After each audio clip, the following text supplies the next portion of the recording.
الحمد لله رب العالمين والعاقبة للمتقين والصلاة والسلام على سيد المرسلين وعلى آله وأصحابه أجمعين. أما بعد، قال الله تعالى: وقال في بيوتكن ولا تبرجن تبرج الجاهلية الأولى الآخر آيات. صدق الله العظيم. وقال رسول الله صلى الله عليه وسلم: المرأة عورة فإذا خرجت استشرفها الشيطان। البنار chapter কাফেলা কর্তৃক আয়োজিত আজকের এই বক্তৃতা সেমিনারের সম্মানিত সভাপতি, বিজ্ঞ বিচারক মণ্ডলী, সুদক্ষ পরিচালক, বাংলার দূর দূরান্ত থেকে আগত আমার প্রিয় ছাত্র ভাইরা, সকলকে জানাই অন্তরের অন্তঃস্থল থেকে আন্তরিক শুভেচ্ছা, অভিনন্দন, ভালোবাসা। আজকের আলোচ্য বিষয় হলো নারী সমাজের পর্দার বিধান। এই সম্পর্কে সময়ের সংক্ষিপ্ত পরিসরে কোরআন হাদিস থেকে যতটুকু সম্ভব আলোচনা করার প্রয়াস করব ইনশাআল্লাহ। প্রিয় শিক্ষিত সমাজ, সবাইকে ধারণ করতে পারে একটি গুরুত্বপূর্ণ বিষয়। ছাত্র কাফেলাকে এই জন্য পুনরায় ধন্যবাদ জ্ঞাপন করছি যে বর্তমান সময় কি একদিকে নারী উন্নতি ও নারী ক্ষমতায়নের স্লোগান দেওয়ানো হয়, আবার আরেকদিকে নারী নির্যাতনের রহস্য করা যায়। ঠিক এই সময় নারী আবশ্যকীয় বিধান পর্দার বিষয়টি আলোচনার বিষয়বস্তু নির্ধারণ করে কাফেলা সবাই সচেতনতার পরিচয় দিয়েছে।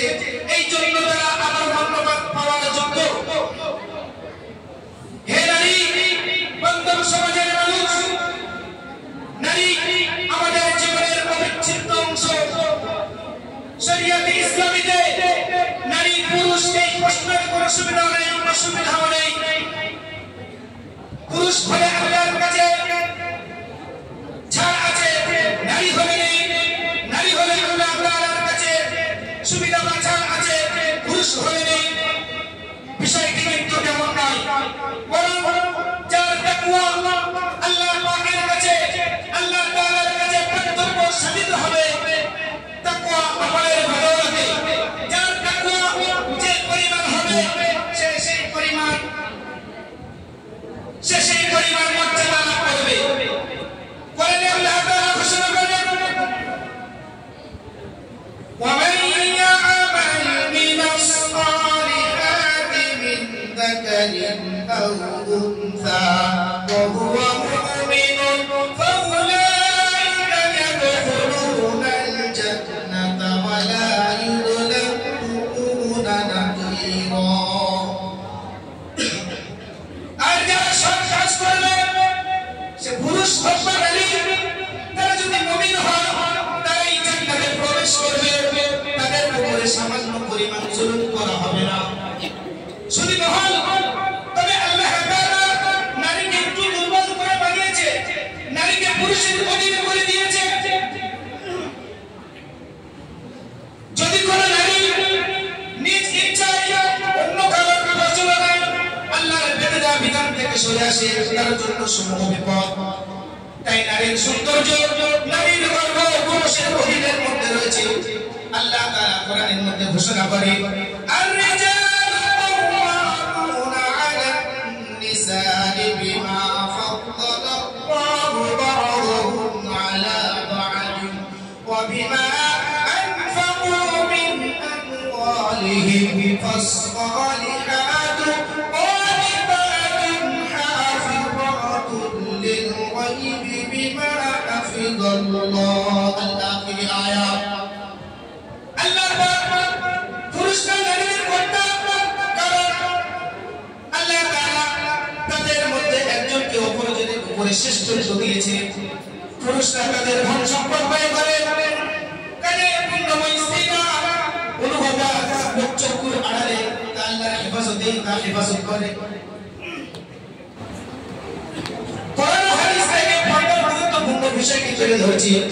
আল্লাহ তাআলা কোরআনে ঘোষণা করে: وَقُلْ لِلْمُؤْمِنَاتِ يَغْضُضْنَ مِنْ أَبْصَارِهِنَّ وَيَحْفَظْنَ فُرُوجَهُنَّ। الآخر آيات।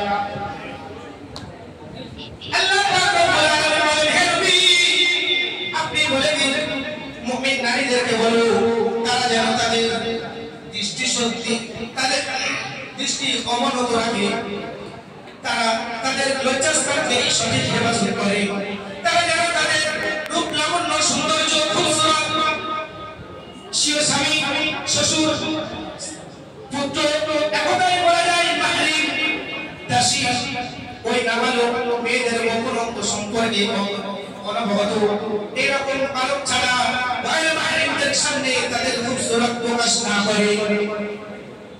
والنبي الله تعالى বলে والقواعد من النساء اللاتي لا يرجون نكاحا فليس عليهن جناح أن يضعن ثيابهن غير متبرجات بزينة وأن يستعففن خير لهن والله سميع عليم।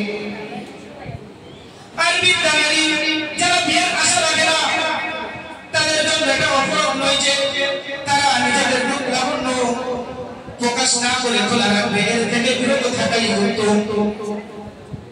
প্রিয় সুধী মহল, উপরোক্ত আয়াত থেকে এটাই বোঝা যায় নারী ক্ষমতা, নারী লাঞ্ছিত হচ্ছে, নারী অপমানিত হচ্ছে, ধর্ষিত হচ্ছে, কারণ নারী খোদার হুকুম, খোদার বিধানকে মেনে নেননি।